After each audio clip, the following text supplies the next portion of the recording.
content expressed on our show. Wait, you typed it up differently? I God dang remember. it! And listen to me. I'm like Ron Burgundy here, just reading off the teleprompter. I couldn't remember. Isn't that right? The ideas. No, that's not right at all. The ideas and content expressed in this podcast are our own and do not reflect the views or opinions of any current or previous employers. Oh, you're right. I did type it wrong. Yeah, you typed it all wrong. I tried to do it from memory. Well, I mean, it's burned us before. Nobody can remember one sentence. That's too much. Does it even matter? Like, everybody that's ever listened to us, I think you can see what you see is what you get What here. you see is what you get. Yeah, you're right. You're right. Hey, so we just finished. We did our live event, right? Which was awesome. It was so great. There were so many people there. I could hardly hear ourselves record. It was amazing. It was fantastic. The only thing I would have changed is that the video was kind of bad, so I can't. I can't really post it. I mean, that's understandable. What with we're not good at this. With all the people there, I actually found someone to do the video. Oh, cool. Yeah, no, her work is amazing and free. Good. Well, I mean, free is exactly favorite. How much money I was planning on spending. Oh, my God. And her work is so good. I was watching this video. Actually, one of my kids was like, hey, check this video out. And I was like, cool. Oh, my God. That's really good. I was like, who did the school do that or something? And they're like, no, it's my buddy. Sweet. He's like, oh, does your buddy have a name? Yeah. So, I'm hoping that I can send her some film and she can doctor it up and make it look good. Sweet. And we can get it out there on the YouTube channel. That'd be awesome. Before we get started, let's talk about True Work. So I got a text. So at that live event, we were able to give away a bunch of pants. Really cool. Pants are awesome. They are awesome. I'm actually wearing them right now. But I got a text from a construction manager, or sometimes very articulate and sometimes not so much. So I get a text. I guess it depends on which CM you're talking to. I get a text from a guy that got his pants, and he said, dude, these pants are badass. I was like, okay. And you're like, I feel you, bro. But, Jake bought a hoodie. Right. So he used the code CMP18, so he gets 18% discount on his first order. But I want the hooded jacket. I got my eye on the... Oh, he bought the jacket, or he bought a sweatshirt? He bought the... I wrote it down. He bought the T2 fleece hoodie with a hood. Oh, sweet. Obviously. Yeah. He loves it. Loves it. Well, you know what he said his favorite part about the thing was? And you know this, dude. When you're working outside or whatever, you tend to get bunched up in your armpits. Right. And he said it's perfect. That's awesome. Yeah. So. Yeah, but the jacket, I mean, because the jackets that we have, the material is great. Mm-hmm. It looks good. I've put on the one that I worn it a couple of times. Yeah. And every time I've put it on, somebody's like, man, where'd you get that jacket? I'm like, oh, it's funny that you ask. Maybe this awesome company called True Work. You support the show, you know? Yeah. So that's good. Yeah, dude, there's a bunch of stuff on there I'd like to get. And of course, they're always like, what show? And I'm like, ugh. Oh my God. How many times do I have to tell you? Is that when you pull their pants down and push them over? Yeah, just shove them right down. All right. Also, I want to mention buildertactics.com. That's an amazing, probably the greatest website ever created in the history of the world. Of all the websites Damien's ever created. Right. You can go there. We've got all the show notes in all bundled together in a construction manual. It's $10. 100% goes to support the show, to pay the bills. I highly recommend anybody listening to the show goes to buildertactics.com, registers, submits your email address, and downloads that manual. And like we said, I want to say 2 episodes ago, maybe the last one, the first 25 people that download the manual can send us a resume. We'll critique it and we'll send it back to them. We've already done one. I was super intimidated by the resume. I'm not going to lie. I saw it and was like, this is a very impressive resume. Right. Very impressive. But anyway, do that and we're good to go. Anyway, today we're talking about something super important. Trust but verify. I can't... what would you say that is? How would you describe that? I mean, when you're managing construction, you're not banging the nails yourself, but you're responsible for the nails. Yeah, you are. And you're going to be at a constant flow of, scheduling, making sure that they're there, and then checking on their work to make sure that it meets your quality standards or is the right material or whatever. Your checks that you do is something that decides what that final product looks like. Yeah. So trust but verify. I mean, we talked about this a number of times. We said I had a couple of people come to me and say, check the checker, because that's my term. That's your term. I mean, that's right. It's copyrighted. Yeah, right, exactly. But that's it. First of all, it means you listened to our podcast or you heard me rambling at some point, which is good. But we hear this from time to time. Oh, everything was great in the process, but we're not real happy with some of the subcontractors because they didn't do a very good job. And what that tells me when I hear that from a customer, that just means that the CM had an excuse about why something didn't look very good.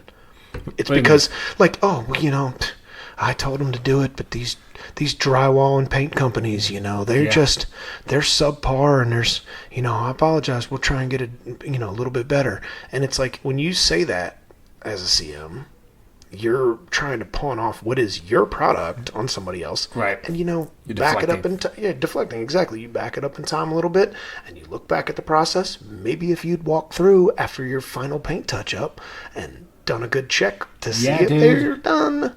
Because sometimes they're not, most of the time. Dude, I just got burned twice in the past, I'll say, week and a half, because I gave some instruction and I trusted the people. I didn't go back and look. And burned to the point where, I'm getting calls. What is this? Blah, blah, blah. And I'm like, because I trusted and I didn't verify. Right. And there's an amazing group of tradesmen out there, but people are human. I give Totally. I don't want to get specific, but I sat down with a trade partner.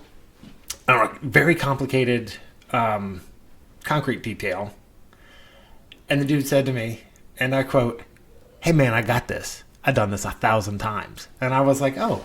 Man, he sounds pretty confident. I was like, "Okay," because I wasn't. Because I was like, I'm not a concrete guy. I'm a Right. builder, but I'm like, okay, because it's pretty complicated detail. I'm like, okay, well, this guy's got it. So Thank God he's here. now I can What a sleep at night. relief. So I left. Right. Walls got formed, everything, everything's done. Walls are stripped, foundation's in. I go out there, I'm looking at it, And you're like, uh-oh. and I'm like, well, that's not right. This must be that sumbitch's first day. And I grabbed the hammer, and I thought to myself, dude, in my heart of hearts, I was like, because what I was looking for was some styrofoam Right. in the wall form. So for those of you not familiar, you put your footer down, you form your walls up, you fill the walls up with concrete. If you need a window or a ledge or whatever, you fill it with styrofoam. You strip your metal forms, you break out all the. And I think the procedure goes: you break the styrofoam into small pieces and then let it blow into the woods. You right? grind Isn't that it how up. works? We grind it up with your hands, so it looks like snow. So anyway, and sometimes what happens is you'll get a real thin layer of concrete over top of the styrofoam, so you can't quite see it. So in my head, I'm like, It must be here. it must be there. So I grab a hammer, and I'm like, Oh, my God. I'm gonna go beat on this wall, and there's styrofoam. And so I'm beating on the wall, and it's solid, man. That is the hardest styrofoam I've ever come across. So anyway, Oh, my God. but what happened was they formed up the walls, and I trusted them, but I should have gone Right. and physically looked to make sure that what I was expecting was being done, and it wasn't. Fortunately, through some Right. miracle grading and some manipulation of dirt, we're able to overcome the problem. It's not really a problem, but long story short, it could have been a lot worse, and that could have ended up being so disastrous that we had to tear the walls down, which would have been Expensive. The end of you. I would have died inside. There could be a lot of finishing to that sentence. Yeah, it would have been bad. So anyway, but and that's one thing that was big. Fortunately, we were able to overcome it. Right. And another way I got burned, I was in a hurry. I spit out some instructions to some guys, and at a high profile job, and left. Came back. They're like, "We're done," and I was like, "Great!" And I ran through real quick, just checking the highlights, and I realized, after they got in their van and drove away, I realized I missed something. It was critical, and I'm staring at it, and I'm like, "Ugh," And so in that case, I was actually verifying, but I wasn't really. Yeah. I was just kind of running through, yeah, everything's done, without actually putting my eyes on the quality of the workmanship that was done. True. I'll say that you can trust, but this whole scenario here can also be in preparation of work. trust but verify that they know what they're doing, that they have the plans, and then show me on your markups where you plan on putting that hopper window, or how far from the corner that. What is happening behind me? Is there somebody torturing a child in this library? Some kid is getting beat over there, man. I don't think the kid's getting beat enough. That's what the problem is. I bet they can't hear it on that podcast. I know. Just kidding, everybody. That was a joke. Damien and Jason talking about? There's no kid. Wait, you're talking about information? I'm just saying, like, you can trust that they've got it under control. You know, some of the things that you noted here are going to be really key because the relationships that you have with your people, I know that there are crews and there are contractors that aren't going to screw this up. They have bailed you out before. They've caught all the things that you missed in occasion. And and it's like, yeah, no, right. That's far-fetched. But I mean, those are the ones that maybe you rely on to look at their certain things. But you know which crews and which companies need that scrutiny, and sometimes you can do that up front. I think it's all, regardless, I think, because that's what I did. I mean, the crew that I had, these guys, I would have trusted them. Right. I did trust them to a fault. So yeah, always, even if they're the best crew out there, you got to verify. But the flip side to that is, as construction managers, we got to make sure they have the right information first.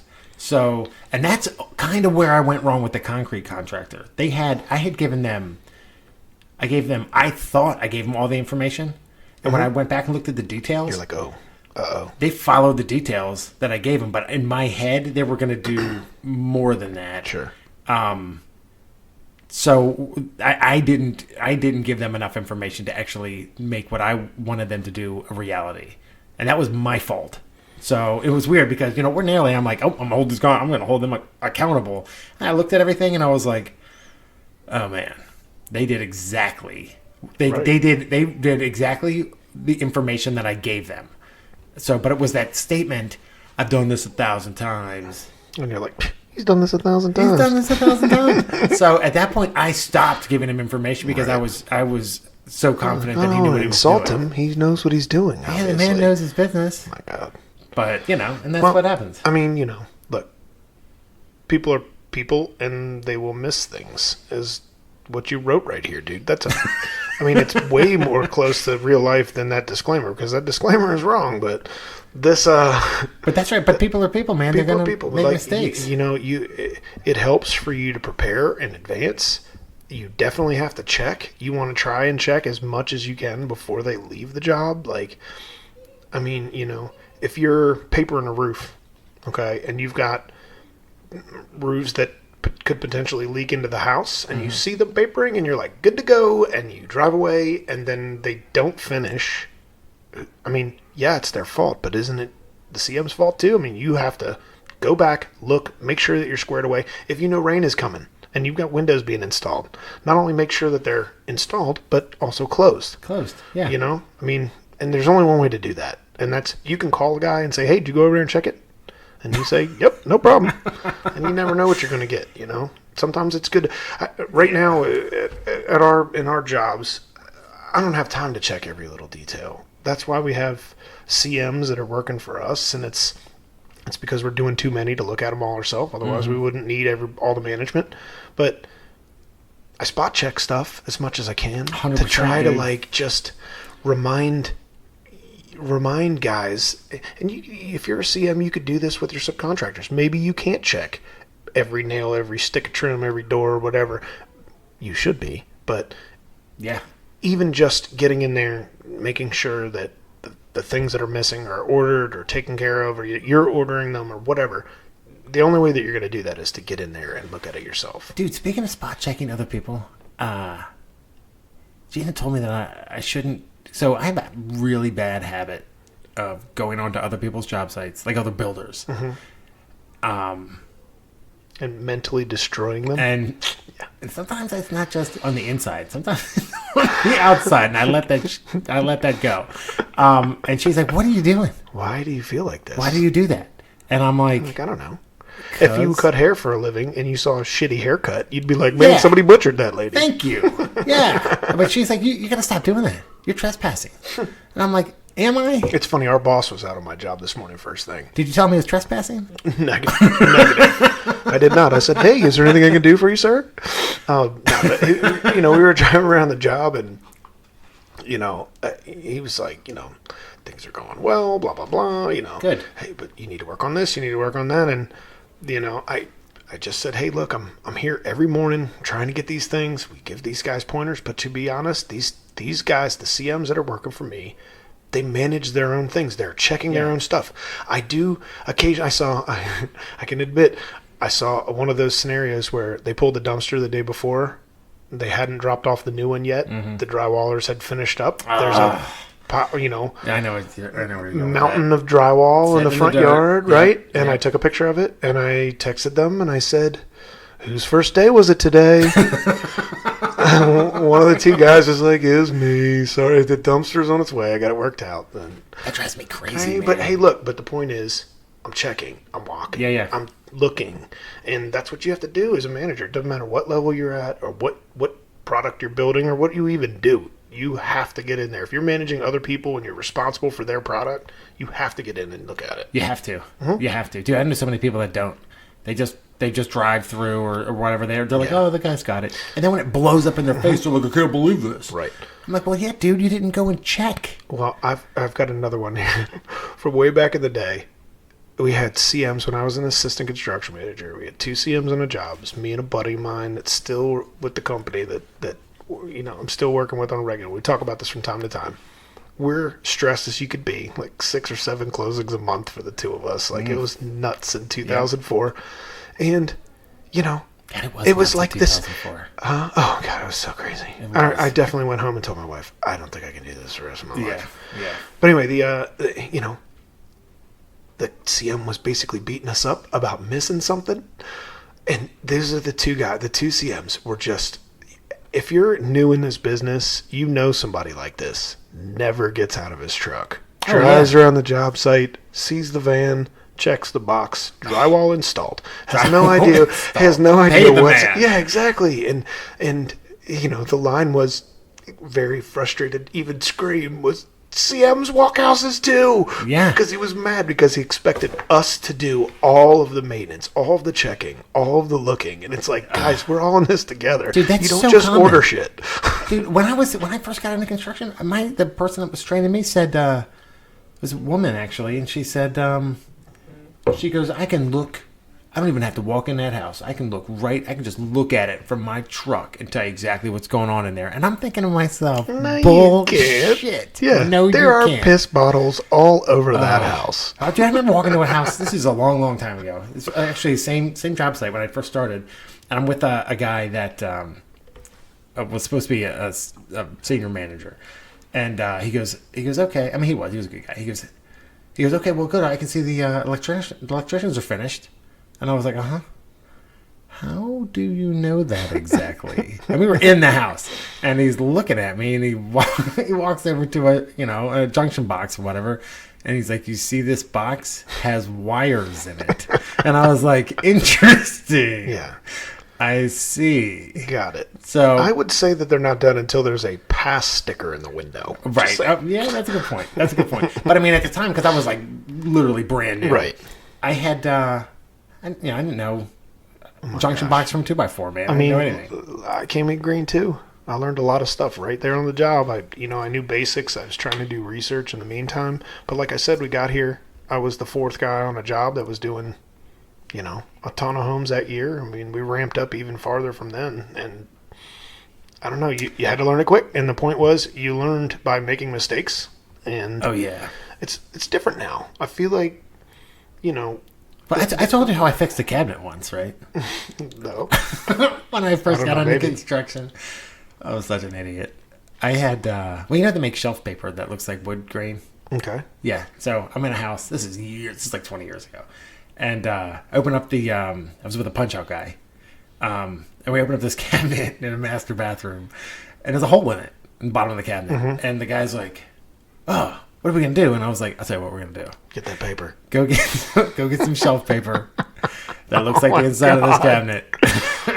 Yeah. Put it down and glue it. Just put it here and hope nobody puts anything in this cabinet. And he's like, forever. Are you sure? And I was like, of course I'm sure. I'm in charge. Yeah. Didn't you see my title, sir? Stupid. God, what an idiot I was. Anyway. God. Anyway, but that's the thing. So that's the kind of thing you gotta, as a construction manager, you gotta make sure people aren't doing that kind of dumb stuff. like you did. Yeah, hey, Damien, did you fix that cabinet? Sure did, Damn boss. right, sir. So, and if anybody had gone up there No and just... hole there. If they had just touched it, it'd have been like Damien's fired. Oh, my God, that reminds me of a great story that I'm going to tell. It's so great. You want to talk about... Are you going to get fired for telling this No, story? no. This is actually not related to my job in any way, except for the fact that I had gained a couple of skills that helped me in this ski vacation we went on. What do you got? Me and a bunch of buddies, my brother, and some friends from back home, went skiing up at Seven Springs. Oh, that shouldn't have said which place. It doesn't matter. Unless you damage the ski resort. No. Okay. So it was we West. rented a condo for the weekend. Oh, no. It was one night, 2 nights. I can't remember. It was a blur. So we obviously just, skied for like 5 minutes and then drank ourselves stupid. And so we're in this place, and this is a kid that I grew up with.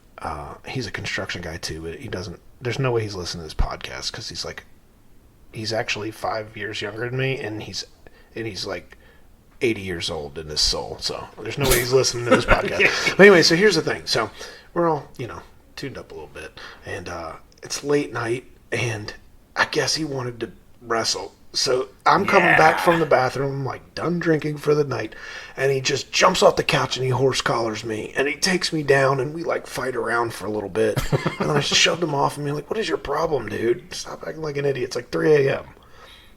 So I go back, I fill my water back up. I come walking back out. Well, we were done for the night. I was getting ready to go to bed. Yeah. And he jumped off the couch again, and he did it again, and he straight took me down, and I was mad. And so I ended up somehow getting on top of him and just punched him. I was trying to punch him in the chest, but I punched him right in the face. Good. Dude, he jacks me up and runs me right through the wall in the entrance to this place. So instead of skiing the next morning like the plan, we were hungover at 7 a.m. at Lowe's with a chunk of the wall to match paint. Yeah, dude. And we literally fixed the wall. I have pictures of it. Fixed a Jason Shipe-sized hole in the wall instead of skiing in the morning while everybody else just watched and laid on the couch. It was pretty great, actually. How did it look when you were done? It looked fantastic. There was a picture we hung right back up on it, but we did not add back a stud, which was aluminum and we broke. We just put in a couple of furring strips to nail the drywall to. It's so terrible. Oh my God. So once again, similar to your hole in a cabinet, there is a man-sized hole in a condo somewhere. Dude, running a dude through a wall, putting a fist or a foot or something through a wall, it's awesome. It's like a rite of passage. It's a rite of passage, man. I can't tell you how many times I've looked at a wall after I've damaged it and been like, ugh. Yeah, there's a couple other stories that go with that one that I would not share. We're not going to share those. No. We're not going to share those. All right, let me see something here. What about language barriers? That's something that you had noted here. Like a language barrier is a thing in construction. So you know what just happened recently? I'm talking to a guy, and I said, "Okay, here's what I need you to do." I'm like, blah blah blah blah blah blah blah. You got it? And he looks at me, straight faced, and he goes, "Okay, man." He goes, "Yep, got it." And I was like, "Okay," and I walked away. And one of the CMs that happened to be with me goes, "Hey, dude, that guy doesn't speak a word of English." And I was like, "What are you talking about?" No, he just said, "I got it." And he's like, "Yeah." And he walks over and he's like, "Hey, I forget what he said to him. Yeah, basically, do you speak English?" And the guy goes, "Nope." I was like, "What?" And you're like, "But why did you only learn? Okay, got it. I don't understand." Yeah. But that's so deceiving. So that's the thing. So I got into a conversation with somebody, maybe a week ago, and they're like, "Oh, we were talking about the language barrier and how we have. I always say that the job site is like United Nations, right? Mm-hmm. Sure. You got everybody out there, definitely. And some of them speak English, and some of them don't. And I don't, fault them for it. I don't speak any other language, so I'm not going to fault anybody else. Barely speak English. I know. So, but a lot of these guys on the job site have gotten into,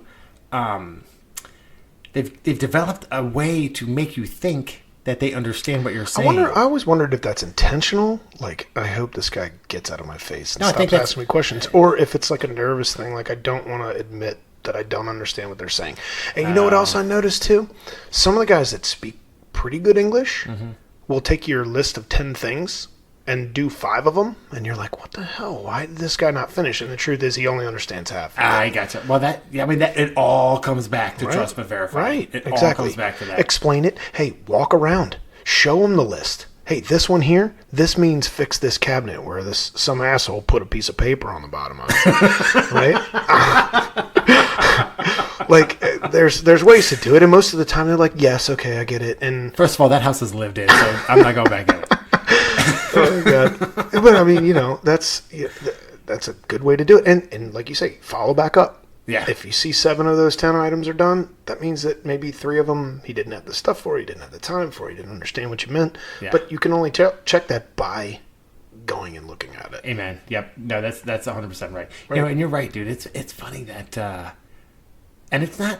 There's no one like ethnicity that does it. It's everybody. No, it's everybody. Yeah, I mean it's all the American contractors as well. I mean, they're thinking if you're a CM and they're a contractor that works for multiple companies or multiple job sites, you're just one of many people that's calling and adding to his list this week. And so sometimes when you tell them to do stuff, you ever talk to somebody and you realize they're thinking about something else, and you're like, hey, are you even listening? Are you picking up what I'm putting down? I'm pretty sure my wife does that to me regularly. She's like, hey I am guilty dude. of that. My wife, she's like, if you ask me what I'm doing today one more time, I'm going to lose my friggin' mind. I'm like, honey, I just want to make sure I get it right. Love you, babe. She's not listening. Don't worry. Thank God you said that, because I'm telling you, dude, I will ask my wife a question. I said, I got so many different things going on. I'll ask my wife a question. She'll answer me. And I'll think, how do I ask that again? Did she answer my question? Did I even ask it? Dude, I'm like, I need to ask this question again in a way that she won't realize I didn't listen the first time. That's hilarious, and she's not falling for it, bro. No, dude, she gets super pissed. I don't blame her. I would too, man. If I was talking to me, I'd be like, Jesus, what's your problem? Anyway, all right. So I think we've exhausted the Check the checker. Check the checker. Right. It's so important. If you give somebody instructions, it's great that you trust them. You know they're a hard worker. You need to go back and make sure they followed your instructions. Right. Make sure they got it right, that you gave them enough information to actually get it right. And if they didn't, you need to find out why before you just freak out and go, I can't believe you didn't do this. Right. Find out why. Maybe they didn't understand you because they don't speak the same language that you do. Maybe you didn't give them enough information. Maybe they ran out of materials. Whatever it is, you got to get to the bottom of it so that the job can get done. Because that's, at the end of the day, that's the most important thing, is that the job gets done. And it gets done well. It's right. You're proud of it. You can move on to the next task in the production cycle, because there's always something next. Before we cut this thing off and finish this podcast, we've talked about this before. We talked about this in managing your time. Mm-hmm. I like to go through on a Monday, let's say it's a first day of your life on a job site. Mm-hmm. Make a list of all the things, where you're at, what you need to do, house by house, product by product, or item by item as it goes in a schedule. Write it all down, and then go back and set your schedule up. And at the end of the day, you verify the work that was done. You're there to make your list, to make sure contractors are where they're supposed to be, then to schedule for the next week or whatever. Yep. And then at the end of the day, or at the beginning of the following day, you're verifying what was done the day before or earlier that day. And that way you're never quite too far behind. You shouldn't be figuring out something that's a mistake that happened 2 weeks ago. Like, if you're good at managing your job site and walking all your homes, you'll catch it within 24, 48 hours. And that way you're not calling a guy being like, hey, do you remember coming out here 4 months ago? Because you built this deck wrong. Do you want to hear something funny? I can't wait. We were just talking about not listening. You're just not listening. About halfway through what you were saying, I was like, what? I stopped listening. I'm sorry, man. God. You know why? Because I was thinking about... Would you like me to start over? No, please. God, okay. No. Oh, Lord. Anyway, all right. So we gotta get out of here. But hey, so guys, go check out True Work. Their product is fantastic. It's True Works. True Work Tools. True Work Tool. Thank you, Jason. TrueWorkTools.com. Check out their gear. It's great. You want an 18% discount off your first order? Put in CMP18. That's Construction Management Podcast 18. You will not be disappointed with the products. That is a company that builds. I keep saying they build. They. What do you do with clothes? How do you make them? They make clothes. They manufacture clothes for the industrial athlete. That's right. you. That's us. It's a great product. Check out buildertactics.com. There's a ton of information on the website. There's also the manual. Download the manual. We'll review your resume for you. First 25 people to do it. The manual is great. It's basically all the notes from the first 2 seasons of the podcast. It's all kinds of stuff in there about site management, time management, leadership, tons of stuff. I even threw some pictures in there. I think we ought to note that True Work is spelled WERK.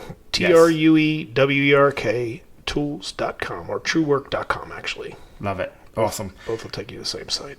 All right, guys. That's it for today. Thank you so much for listening. Again, it is the listeners of this show. So we took maybe 3 weeks off, I guess. I started getting hate mail. What are you guys, dead? What are you doing? What are you doing? You better be dead. You better be dead. This isn't cool, man.